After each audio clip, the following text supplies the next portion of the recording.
Hello everyone, मेरा नाम हितेश है। आप देख रहे हैं हिट्स एकेडमी में आपका बहुत बहुत स्वागत है। दोस्तों, हम लोग 75 डे चैलेंज कर रहे हैं और आज हमारा 7th डे है।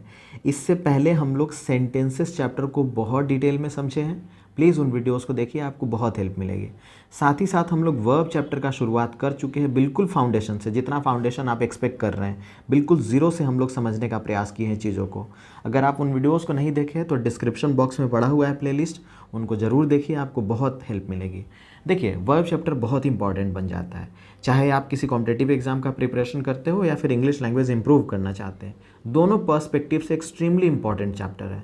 इतना समझिए कि इंग्लिश लैंग्वेज जो है ना, इंग्लिश लैंग्वेज में वर्ब इतना इंपॉर्टेंट रोल प्ले करता है जिसका आप अंदाज़ा नहीं लगा सकते। इतना समझ लीजिए कि इंग्लिश लैंग्वेज का बैकबोन है, एक्सट्रीमली इंपॉर्टेंट चैप्टर है। तो मेरा सजेशन है कि उन वीडियोस को देखिए, एक बार हमें मौका दीजिए आप तक अपने चीज़ों को रखने का।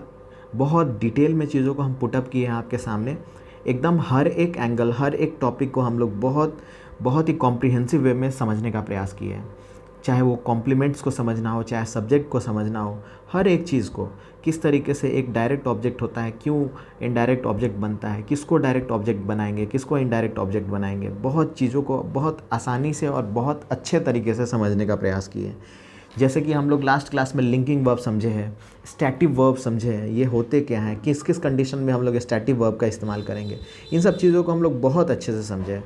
आज हम लोग डायनेमिक वर्ब समझने वाले हैं। देखिए, डायनेमिक वर्ब क्या होता है, इतना समझिए कि जो भी एक्शन, यानी जिस भी वर्ब से आपको एक्शन का पता चलता है, उसको हम लोग डायनेमिक वर्ब बोलते हैं। ठीक है, वो एक्शन तरह तरह की चीज़ों में हो सकता है, तरह तरह की एक्टिविटी को बताने के लिए आप इस्तेमाल कर सकते हैं। जैसे आइए एक एग्जाम्पल को पढ़ते हैं। कह रहा है कि रूबी राइट्स अ लेटर। इस केस में जब आप देखेंगे तो ये जो वर्ब है वो कहीं ना कहीं कंटिन्यूअस में कंटिन्यूटी को बता रहा है। कहीं ना कहीं ये कैसा वर्ब है, ये कहीं ना कहीं एक्शन परफॉर्मिंग वर्ड है। ये स्टेट को तो डेफिनेटली नहीं बता रहा है, ये किसी एक्शन को बता रहा है। फिर देखिए, he is reading a novel. इस केस में भी आप जब वर्ब को देखें तो आपको क्या पता चला कि कहीं ना कहीं ये कंटिन्यूटी को बता रहा है। तो आइए थोड़ा सा डेफिनेशन समझते हैं और पढ़ते हैं, और फिर और डिटेल में समझते हैं कि डायनेमिक वर्ब्स होता क्या है। बस फिलहाल के लिए आप इतना समझिए कि डायनेमिक वर्ब्स किसको कहेंगे, जो ऐसे वर्ब्स जो चेंज को डिनोट करता हो, जो किसी ट्रांजिशन को डिनोट करता हो, उसको हम लोग क्या बोलेंगे, डायनेमिक वर्ब बोलेंगे। आइए समझते हैं। कह रहा है the verbs which denote a change in the person or thing mentioned in the subject are called dynamic verbs. ठीक है, जैसे देखिए, आज सोल्जर्स आर फाइटिंग ब्रेवली। इस केस में क्या है, ये हमारा एक्शन ऑलरेडी चल रहा है। फिर देखिए, गौरव इज़ रनिंग रैपिडली। ये भी एक्शन क्या है, ऑलरेडी कंटिन्यूअस में है। ठीक है, शी इज़ कुकिंग। इस केस में भी क्या है, कुकिंग क्या है हमारा, ये कहीं ना कहीं कंटिन्यूटी को बता रहा है। देखिए, डायनेमिक वर्ब्स के अलग अलग पार्ट्स होते हैं। जैसे टेम्पररी एक्टिविटी, टेम्पररी एक्टिविटी को आप बताने के लिए भी हम लोग क्या इस्तेमाल करते हैं, डायनेमिक वर्ब्स का। फिर बॉडीली सेंसेशन के लिए भी हम लोग डायनेमिक वर्ब्स का इस्तेमाल करेंगे। मोमेंट्री एक्टिविटी हो चाहे डेलिबरेट एक्टिविटी हो, इन सारे एक्टिविटीज़ को आप किस टेंस में रखेंगे, तो इसको आप कंटिन्यूअस में रखेंगे, क्योंकि एक्शन परफॉर्म हो रहा है। तो उन एक्शन को, ये स्टैटिव वर्ब की तरह नहीं है, स्टैटिव का ये डायरेक्टली ऑपोजिट है। स्टैटिव में क्या था कि अलग अलग चीज़ें थी, अलग अलग स्टेट्स था। उस केस में हम लोग स्टैटिक वर्ब्स का इस्तेमाल करते थे, चाहे स्टैटिव वर्ब का इस्तेमाल करते थे, किसी स्टेट को बताते हैं।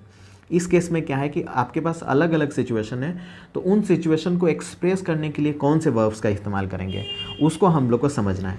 जैसे मान लीजिए कि अभी आपके पास कोई टेम्पररी एक्टिविटी, कोई एक टेम्पररी एक्टिविटी परफॉर्म हो रहा है, उस केस में आप क्या इस्तेमाल करेंगे, तो उस केस में हम लोग डायनेमिक वर्ब का इस्तेमाल करेंगे। जैसे देखिए, मधु इज़ टॉकिंग टू रजनी। अब ये जो इसका जो कॉन्वर्सेशन चल रहा है मधु का, क्या वो थ्रू आउट लाइफ चल रहा है? बिल्कुल नहीं।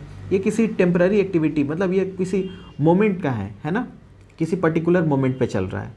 Similarly, Rahul is living in Udaipur, तो ऐसा तो नहीं है ना। फिर Satyajit is operating the computer. इस केस में भी सेम केस बनता है हमारा क्या, कि ये टेम्पररी एक्टिविटी अभी फ़िलहाल के लिए परफॉर्म हो रहा है। फिर देखिए, बॉडीली सेंसेशन क्या होता है, जैसे आपके कभी पेट दर्द होता है, या फिर इचिंग होता है, या फ्लटरिंग होता है, या क्विवरिंग होता है।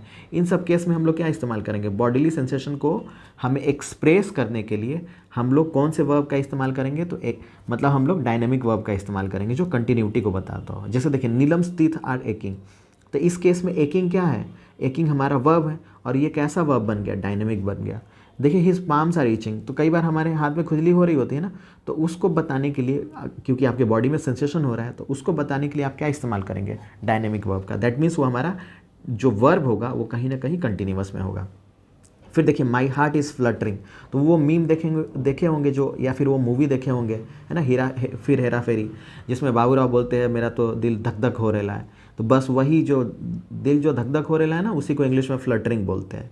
फिर देखिए माई थाइज आर क्विवरिंग, तो इस केस में जो क्विवरिंग है इसका मतलब क्या हुआ, जैसे आपके हैं ना, कई बार आप इंटरव्यू देने जाते हो या फिर किसी स्ट्रेंजर के सामने होते हो, फिर उस केस में आपका ना पैर थोड़ा सा कांपने लग जाता है, उसी को हम लोग बोलते हैं क्विवरिंग। ठीक है, फिर आइए देखते हैं मोमेंट्री एक्टिविटी।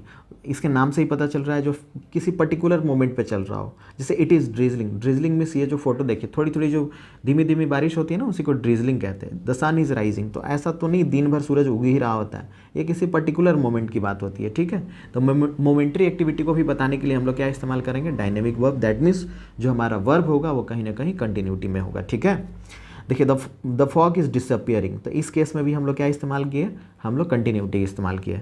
ठीक है, she is remembering her lesson, तो इस केस में भी हम लोग क्या इस्तेमाल किए, हम लोग कंटिन्यूटी वाले वर्ब का इस्तेमाल किए। ठीक है, दैट मीन्स डायनेमिक वर्ब का इस्तेमाल किए। कई बार डेलिबरेटली कोई किसी एक्टिविटी को परफॉर्म कर रहे होते हैं, या फिर उसी को बोलते हैं वॉलंटियरी एक्टिविटी, है ना। जैसे देखिए the doctor is feeling his pulse, तो इस केस में क्या हो रहा है, डॉक्टर डेलिबरेटली या फिर वॉलंटियरली उस चीज़ को परफॉर्म कर रहे हैं। तो ऐसे एक्शंस को हम लोग किस वर्ब की मदद से बताएंगे, तो हम लोग डायनेमिक वर्ब की मदद से बताएंगे। ठीक है, द जज इज़ हियरिंग द केस, इस केस में भी क्या हुआ, हम लोग किसके मदद से बताएं, हम लोग डायनेमिक वर्ब की मदद से। फिर देखिए she is having a computer, इस केस में भी हम लोग क्या इस्तेमाल किए, हम लोग डायनेमिक वर्ब का इस्तेमाल किए। जैसे he is seeing me tomorrow, इस केस में ये सीइंग का मतलब ये नहीं, इस सीइंग का मतलब है मिलने वाला, ये कंडीशन है। ठीक है, तो इस केस में भी हम लोग किसका इस्तेमाल किए, हम लोग डायनेमिक वर्ब का। शी इज़ स्मेलिंग अ रोज़, इस केस में भी हम लोग क्या इस्तेमाल किए, हम लोग डायनेमिक वर्ब का इस्तेमाल किए। फिर देखिए he is watching a movie, ये भी क्या है, वॉलंटियरी एक्टिविटी हो रहा है, तो इस केस में भी हम लोग क्या इस्तेमाल किए, डायनेमिक वर्ब का। आई होप मेरा वीडियो आज के लिए अच्छा रहा हो, आपका कीमती समय को जस्टिफाई किया हो। समय देने के लिए बहुत बहुत धन्यवाद। अगर यहाँ तक वीडियो को देख चुके हैं, अगर आपको चीज़ें समझ आई हो तो प्लीज़ एक लाइक कर दीजिए, हमारे काम को सराह सकते हैं लाइक के मदद से और सब्सक्राइब की मदद से। किसी प्रकार का अगर आप फीडबैक देना चाहते हैं, आप चाहते हैं ये चीज़ें इम्प्रूव हो वीडियो में, तो आप प्लीज़ हमें बताइए कमेंट सेक्शन में। कमेंट एकदम खुला हुआ है, आपका मोस्ट वेलकम है। हम उसको प्रॉमिस करते हैं, उन चीज़ों को डेफिनेटली हम उसको इम्प्रूव करने का प्रयास करेंगे।